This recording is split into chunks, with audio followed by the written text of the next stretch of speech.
Subscribe कीजिए channel technical बादशाह और साथ में बने घंटी का आइकन को जरूर प्रेस कीजिए हमारी लेटेस्ट वीडियो सबसे पहले देखने के लिए। हाय फ्रेंड, आज की वीडियो में हम बात करने वाले हैं वेटिंग एसएमएस के बारे में। तो फ्रेंड, अगर आपको कभी ना कभी ये वेटिंग एसएमएस वाला ही कोई ऑप्शन दिखा है तो आप इसे किस तरह सॉल्व कर सकते हैं। ये प्रॉब्लम बहुत ज्यादा भाइयों को देखने को मिल जाती है। अगर आपको भी देखने को मिल जाए तो आप इसे किस तरह सॉल्व कर सकते हैं। तो आज की वीडियो में यही बात करने वाले हैं।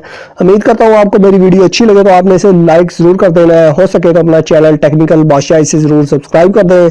तो फ्रेंड, हम अपना बिना वक्त जाए के चलते हैं अपनी वीडियो की तरफ।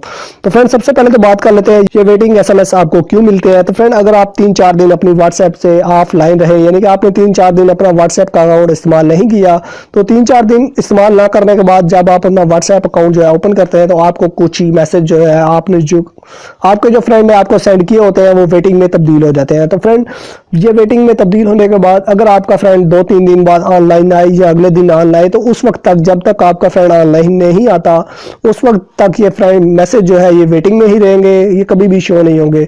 तो इनको शो करने के लिए आपने अपने फ्रेंड को मैसेज करना है। वो जिस तरह ही ऑनलाइन आएगा तो आपके जो यही मैसेज है ये वेटिंग में लगे हुए थे, ये बिल्कुल आप उसने जो मैसेज आपको सेंड किया था, सिर्फ इसके लिए यही करना होगा कि जब आपका फ्रेंड ऑनलाइन आएगा तो ये जो वेटिंग वाले एसएमएस थे ये तब्दील हो जाएंगे आपके एसएमएस में।